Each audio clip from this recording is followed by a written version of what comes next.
ఉన్న బంగారాన్ని విడిపించి ఆ రోజు ఆన్లైన్ రేటుకే మేము కొంటాం. Sharma gold company. ప్రేక్షకులకు నమస్కారం. నేను మీ జాహ్నవి. హిందువులకి అన్నీ ఉన్నాయి. వేల సంవత్సరాల సంస్కృతి, ఇప్పటికీ మన జీవితాలకు ఉపయోగపడే ప్రాచీన విజ్ఞానం, అద్భుతమైన దేవాలయ వ్యవస్థ, ఇలా మనకి లేనిదంటూ ఏదీ లేదు. కానీ నేటి హిందువులకి కావలసిందల్లా ఒకటే, అదే సామాజిక, ఆధ్యాత్మిక, రాజకీయ చైతన్యం. అటువంటి చైతన్యాన్ని కలిగించడానికి అలుపెరగక కృషి చేస్తున్న సనాతన ధర్మ ప్రచారకులు రాధా మనోహర్ దాస్ గారు ప్రస్తుతం మనతో ఉన్నారు. మనకున్నటువంటి ఆధ్యాత్మిక సనాతన ధర్మ సందేహాల్ని గురువుగారి మాటల్లో అడిగి తెలుసుకుందామా? నమస్కారం గురుగారు. హరే కృష్ణమ్మ. అయితే ఈ సందర్భంగా నేటి యువత సక్సెస్ అవ్వాలి అంటే, సక్సెస్ సీక్రెట్స్, సక్సెస్ మంత్ర అంటే మీరేం చెప్తారు? మన పూర్వీకులు సక్సెస్ పొందడానికి ఏం చేసేవారు? కాలాన్ని బాగా ప్లాన్ చేసుకునేవారు. ఇందాకే ఒక పోస్ట్ చూశానమ్మా. అతను ఎవరో పోలీస్ కానిస్టేబుల్గా చేస్తున్నాడంట, ప్రకాశం జిల్లా. వాళ్ళ పై ఆఫీసరు ఎవరో, సిఏ ఎవరో, అతను అవమానించాడు. అతను చిన్నప్పుడే అమ్మ నాన్న లేరు, వాళ్ళ నాన్నమ్మే పెంచారట. ఆ ఫోటో సేవ్ చేసుకున్నాను. అతని పేరు ఏదో కృష్ణారెడ్డి ఏదో ఉంది. అతను అవమానిస్తే అతను బయటకు వచ్చి 2019లో ఈ 4 ఏళ్ళలో సివిల్స్ ప్రిపేర్ అయ్యి మంచి ర్యాంకు నిన్న రిజల్ట్ వచ్చింది. ఎందుకని? సక్సెస్ విషయంలో ఎవరు చెప్పారు నాకు గుర్తులేదు, కానీ బిఏ ఏమంటారు, అదేంటి, చెవిటి కప్పలా ఉండాలట. చెట్లు ఎక్కుతున్నాయంట, చెట్టు ఎక్కుతున్నాయి కప్పలన్నీ. మిగిలిన కప్పల కింద నుంచి అరుస్తున్నాయంట, నువ్వు పైకి వెళ్తే కళ్ళు తిరిగిపోతాయి, కింద దిగిపో అని. కానీ అది బాగా పైకి ఎక్కింది, అందరూ చప్పట్లు కొట్టేశారు. ఇంతమంది అరుస్తున్నాను, నువ్వు వెనక రాలేదు ఏంటంటే, అంటే సక్సెస్ పొందే విషయంలో చెవిటి వాడిలో ఉండాలి, చెవిటి కప్పలా ఉండాలి.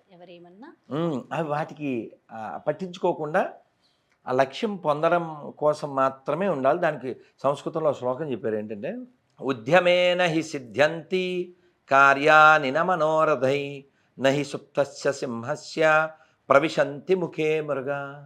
అంటే సింహం అడవికి రాజు, అంత మాత్రాన నోరు తెరిచి పడుకుంటే నహి సుప్తస్య సింహస్య ప్రవిశంతి ముఖే మృగ, నోట్లోకి జంతువులు వచ్చి పడతాయా?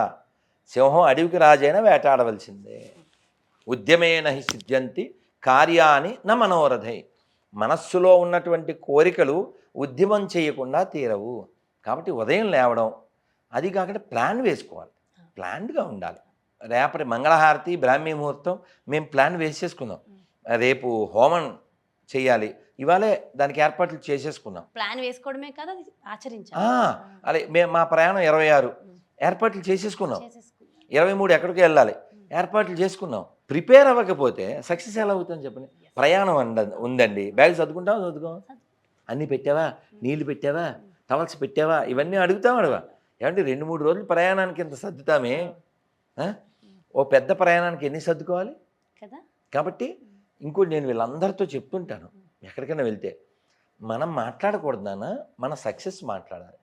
మీరు ఎదగండి ఎదగండి ఎదగండి అని చెప్తాను, ఎవరికైనా చెప్తాను, ఎదగండి.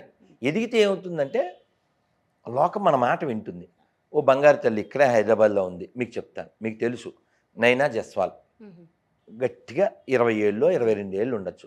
బంగారు తల్లి 8 ఏళ్ళు ఉన్నప్పుడు 10th రాసింది. 8 ఏళ్ళకి 10th రాసింది, 15 ఏళ్ళకి పీజీ, తర్వాత పిహెచ్డి, మళ్ళీ గుర్రం స్వారీ, బైక్ రైడింగు, కార్ డ్రైవింగు, ఇవన్నీ కాక అదనంగా బ్యాడ్మింటన్ ప్లేయరు, మంచి మోటివేషన్ స్పీకరు, పక్కా ట్రెడిషనల్ గర్ల్, అంతే బంగారు తల్లి. మీరు ఎలా తయారయ్యారు? ఎలా అంటే చిన్నప్పటి నుంచి మా పేరెంట్స్ సపోర్టు, వాళ్ళ ప్రోత్సాహం అలా ఉంది. ఆ పిల్లకి ఇంకో బంగారు లక్షణం, 2 చేతితో ఒకేసారి రాసు, భగవద్గీత, భాగవతం, రామని ఇవన్నీ చదివింది. కాబట్టి భగవద్గీత మీద చాలామందికి ఒక అపోహ ఉంది.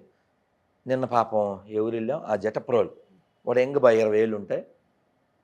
నేను భగవద్గీత చదువుతుంటే నన్ను అందరూ నీకు ఇప్పుడెందుకు రా అని నన్ను వెనకలాగుతున్నారు అని ఇంట్లో వాళ్ళు బయట వాళ్ళు అని వాడు ఫీల్ అయితే అది కూడా కేవలం చనిపోయిన ప్రదేశాల్లో మాత్రమే పెట్టే ఒక ఆచారం అయిపోయింది. అలా తయారు చేశారు మొక్క 20 ఏళ్ళ క్రితం ఉమ్. అంతే. అంతకు ముందు భగవద్గీత దేవాలయాల మీద ఎప్పుడు ఇది వరకు ఘంటసాల గారిది వినపడుతూ ఉండేది. ఎప్పుడు వినేవాళ్ళం, మనం చిన్నప్పుడు మేము విన్నాం కదా. దాన్ని శవాల దగ్గర పెట్టే దానిలా ఎందుకు తయారు చేశారంటే మనని భగవద్గీతకి దూరం చేయడానికి అలా తయారు చేశారు తప్ప భగవద్గీత ఎవరికండి? శవాలకా మనుషులుగా? మనుషులకి కదా. మనుష్యానాం సహస్రేషు కశ్చిత్ ఎతతి సిద్ధయే, మనుష్యులకని చెప్పి స్వామి చెప్తున్నారు కదా.